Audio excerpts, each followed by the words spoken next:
تو اس کی اتنی دہشت تھی دشمن پر، دشمن اس سے خوف زدہ تھے، دشمن اس سے پریشان تھے، کیونکہ اس کے پاس جو طاقت تھی، جو قوت تھی، وہ عام طاقت نہیں تھی، عام قوت نہیں تھی، بشری قوت نہیں تھی، بلکہ الہی قوت تھی۔ اور وہ بڑے پروگرام بناتے تھے، کسی نہ کسی طرح سے سمسون کو وہ پکڑے، کسی نہ کسی طرح سے اس کو وہ لے جائیں۔ پھر وقت پہنچا کہ اس کی طاقت کو جانا جائے، اس کی طاقت کا راز کیا ہے۔ اور یہ کبھی آپ قضات کی کتاب 15واں باب 14ویں آیت سے پڑھیں، آپ کو ملے گا۔ اس کام کے لیے دلیلہ کو تیار کیا اور بڑی وہ کوشش کرتے تھے کہ سمسون کو لے جائیں۔ تو دلیلہ کے پکڑوانے سے پہلے وہ جا کر اسرائیل کو ستانے لگے۔ اس وقت سمسون چھپا ہوا تھا، جب وہ تنگ کرنے لگے تو اسرائیل سمسون کے پاس گئے، کیونکہ اس وقت ایک چٹان کی دراڑ میں تھا، اور سمسون سے کہا کہ اس طرح سے فلسطینی ہمیں تنگ کرتے ہیں۔ تو اس نے کہا ٹھیک ہے، مجھے آپ باندھ کر لے جاؤ، لیکن یہ بتاؤ تم تو مجھے کچھ نہیں کہو گے۔ انہوں نے کہا نہیں، اور وہ سمسون کو نئی رسیوں سے باندھ کر وہ لائے ہیں۔ یہ میں آپ کے لیے پڑھنا چاہتا ہوں قضات کی کتاب میں سے، اس کے 15ویں باب، قضات اس کا 15واں باب 14ویں آیت سے۔ یہاں لکھا ہے جب وہ لہی میں پہنچا تو فلسطی اسے دیکھ کر للکارنے لگے، تب خداوند کی روح اس پر زور سے نازل ہوئی، اور اس کے بازوؤں پر کی رسیاں آگ سے جلے ہوئے سن کی مانند ہو گئیں، اور اس کے بندھن اس کے ہاتھوں پر سے اتر گئے۔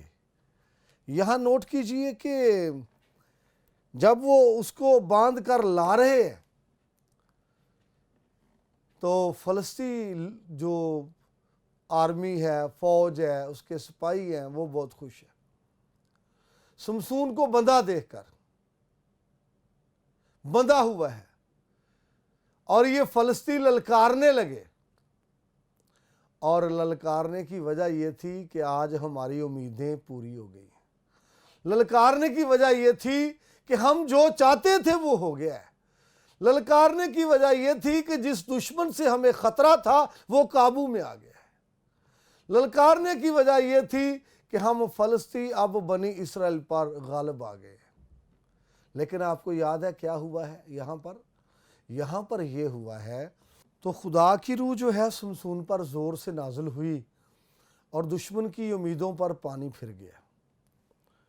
تو دشمن تو یہ کہہ رہا تھا، سوچ رہا تھا کہ میں اس کو باندھ کر لے جاؤں گا، اور اب یہ ہمارے قبضے میں ہے۔ تو جب دشمن کی امیدوں پر پانی پھر گیا تو وہ شرمندہ ہوا۔ دشمن کب شرمندہ ہوتے ہیں؟ پہلی بات، جب اس کی امیدوں پر پانی پھر جاتا ہے۔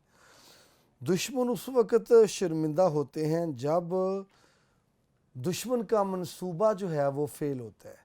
تو یہاں پر ہم دیکھتے ہیں کہ دشمن پہلے وہ للکار رہے تھے جب سمسون باندھا گیا، اور جب اس کے رسیاں جل گئی ہیں، اس کے بندھن جو ہیں وہ جاتے رہے ہیں، سمسون آزاد ہو گیا ہے، تو دشمن کی امیدوں پر پانی پھر گیا اور دشمن شرمندہ ہو گئے۔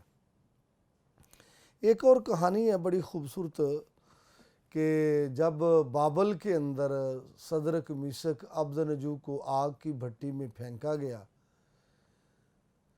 تو یاد کیجئے کہ بادشاہ جو تھا وہ بڑے قہر میں تھا، بڑے غصے میں تھا۔ بادشاہ نے کہا کہ بھٹی کی آگ جو ہے اس کو معمول سے 7 گنا تیز کیا جائے، اور تیز کیا گیا۔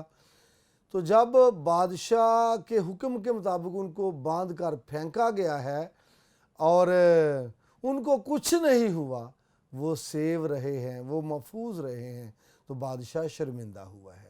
اگر وہ آگ سے ہلاک ہو جاتے، اگر آگ سے مر جاتے، تو بادشاہ شرمندہ نہ ہوتا۔ تو جو وہ آگ میں ہیں، بچ گئے ہیں، ہلاک نہیں ہوئے، تو یہ بادشاہ کی شرمندگی کا باعث ہے۔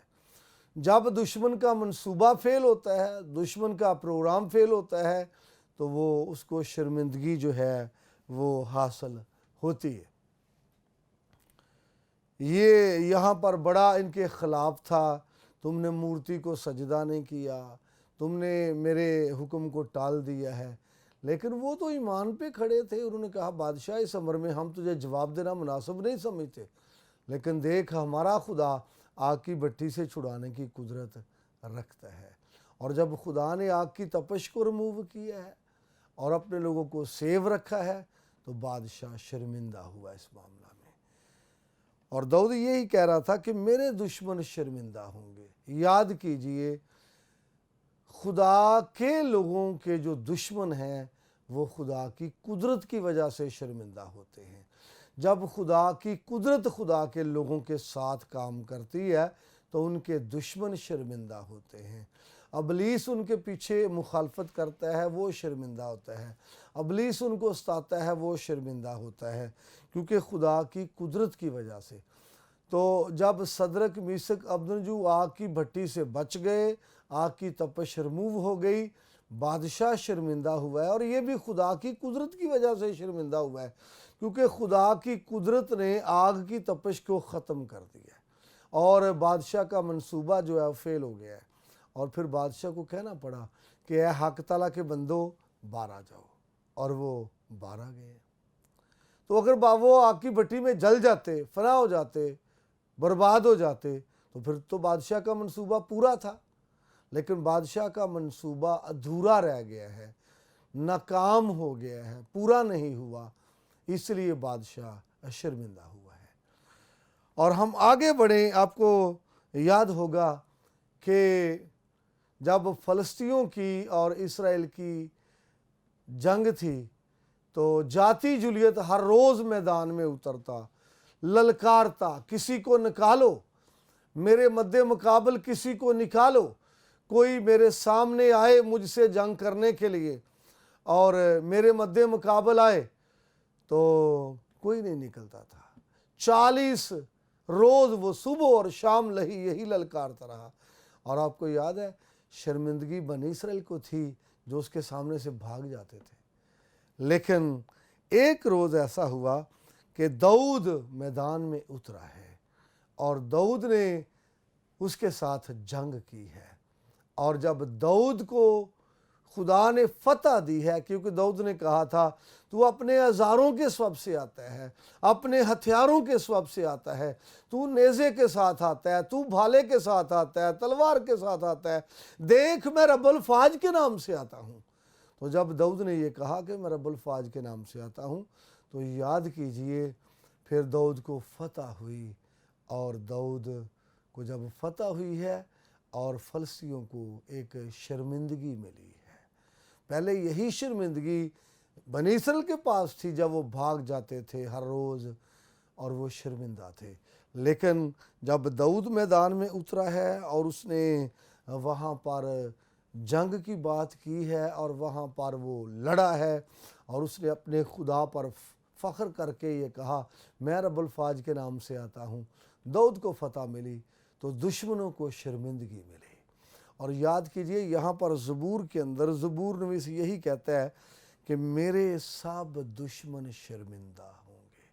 اور میرے بھائی میری بہن، تیرا دشمن جو تیرے پیچھے چھپ کر کام کر رہا ہے، تیرا دشمن اگر ابلیس ہے، وہ تیرا دشمن اگر بدروہیں تاثیریں تیرے پیچھے چھپ کر کام کرتی ہیں، تیرا دشمن تیرے گھرانے کا دشمن تاثیریں ہیں، بدروہیں ہیں، یا کوئی بیماری ہے، تو یقیناً وہ خدا کے سبب سے شرمندہ ہوگا، کیونکہ تیرا خدا تیرے ساتھ ہے اور تیرے خدا کی قدرت تیرے ساتھ رہ کر کام کرتی ہے، وہ شرمندہ ہوگا۔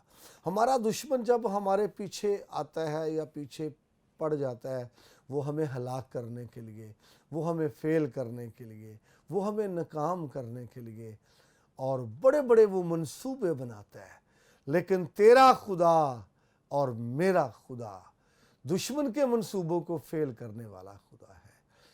یہاں پر زبور نویس یہی تو بات کرتا ہے، جب اس کو یہ پتہ چل گیا کہ خداوند نے میری سن لی، تب اس نے کہا میرے دشمن شرمندہ ہوں گے۔ ہماری اپنی جو حکمت ہے اس کی وجہ سے نہیں، ہماری اپنی جو دانائی ہے اس کی وجہ سے نہیں، ہمارے اپنے جو میتھڈ ہے اس کی وجہ سے نہیں، بلکہ ہمارے دشمن ہمارے خدا کی وجہ سے شرمندہ ہوتے ہیں۔ ہمارے دشمن اس وقت شرمندہ ہوتے ہیں جب ہمیں خدا کی فیور حاصل ہوتی ہے، جب ہمیں خدا کی فیور ملتی ہے تب وہ شرمندہ ہوتے ہیں۔ اور اسی آیت کا دوسرا حصہ ہے، پہلا میرے سب دشمن شرمندہ، اور دوسرا حصہ ہے نہایت بے قرار ہوں گے۔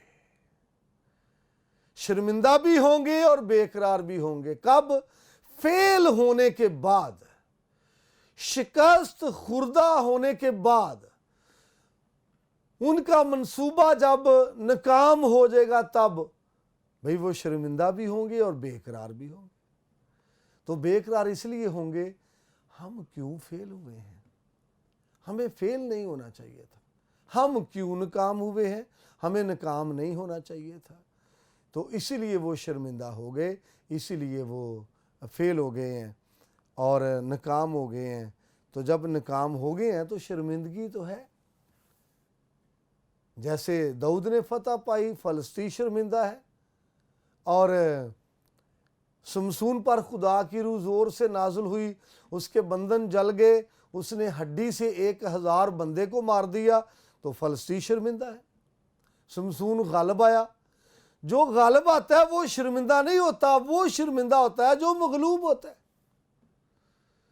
تو سمسون غالب آیا ہے، داؤد غالب آیا ہے، اور صدرک میشک عبدنجو آگ کی بھٹی سے وہ بچ گئے ہیں، آگ کی بھٹی میں فنا نہیں ہوئے، اس لیے بادشاہ شرمندہ ہوا ہے، یا پھر پھینکنے والے شرمندہ ہوئے ہیں۔ آپ کو یاد ہے پھر بادشاہ نے کہا اے خدا کے بندو باہر آ جاؤ، اور کچھ بھی نہیں ہوا، وہ محفوظ ہے۔ دانیل کی بات کریں، دانیل کو شیروں کے سامنے پھینکا گیا، کچھ لوگوں نے دانیل پر الزام تراشی کی، پھینکا گیا، ساری رات وہاں پر رہا اور وہ شخص محفوظ رہا، اسے کچھ بھی نہیں ہوا۔ لیکن صبح سویرے جب بادشاہ وہاں پر گیا، اس نے دانیل کو پکارا، اے دانیل کیا تیرا خدا قادر ہوا؟ اس نے کہا ہاں بادشاہ، میرا خدا قادر ہوا، اس نے فرشتہ بھیج کر شیروں کے منہ بند کر دیے۔ اور جن لوگوں نے دانیل پر الزام تراشی کی تھی، جن لوگوں نے دانیل کو شیروں کی ماند میں ڈلوایا تھا، وہ شرمندہ ہو گئے، دانیل تو محفوظ رہا۔ تو اسی لیے یاد کیجئے، دشمن کا جب منصوبہ فیل ہوتا ہے وہ شرمندہ ہوتے ہیں، اور خدا کے جو لوگ ہیں وہ شرمندگی سے بچے رہتے ہیں، یہ خدا کی وجہ سے ہے۔ تو یہاں پر زبور نویس کہتا ہے بے قرار ہوں گے، نہایت بے قرار۔ بھئی یاد کرو، جس کا منصوبہ فیل ہو جائے اس نے بے قرار ہی ہونا ہے۔ تو وہ تو سوچتے تھے مخالف کہ داؤد کو خدا نے رد کر دیا ہے، داؤد کے خدا خلاف ہے، اس میں فلاں فلاں خامیاں ہیں، فلاں فلاں خامیاں، تہمت لگاتے تھے۔ تو یہاں پر داؤد جو ہے وہ اس بات کو جانتا ہے کہ میرا خدا میرے ساتھ ہے، دشمن اب شرمندہ ہو گئے ہیں۔ دوسرے حصے میں، اسی آیت کے دوسرے حصے میں کہتا ہے وہ لوٹ جائیں گے، وہ دفتن شرمندہ ہوں گے۔ بھئی پہلے تو دشمن بڑی پلاننگ کے ساتھ آتا ہے، حملہ کرتا ہے خدا کے لوگوں پر اور ان کے خاندانوں پر، ان کے گھرانوں پر، اور جب کچھ بن نہیں پڑتا، فیل ہوتا ہے، پھر شرمندہ ہو کر چلا جاتا ہے۔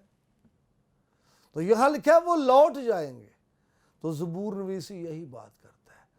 آج کی ان باتوں سے ہمیں جو سیکھنا ہے وہ یہ ہے، میرے بھائی میری بہن، تیری دشمن اگر تیری بیماری ہے، تیری دشمن اگر تیرے حالات ہے، تیری دشمن اگر تیری غربت ہے، تیری دشمن اگر تصویریں یا بدروہیں چھپ کر تیرے گھرانے کے پیچھے کام کرتی ہیں، تیرا دشمن اگر ابلیس ہے، تو پریشان نہیں ہونا، تو فاتح ہوگا، تو رہا ہوگا، تو خلاصی پائے گا، کیونکہ تیرا خدا تیرے ساتھ ہے اور تیرا دشمن شرمندہ ہوگا۔ امید کرتا ہوں خدا کے کلام کے وسیلے سے آپ نے برکت پائی ہوگی۔ مزید برکت پانے کے لیے آپ دیکھتے رہیے PMI TV۔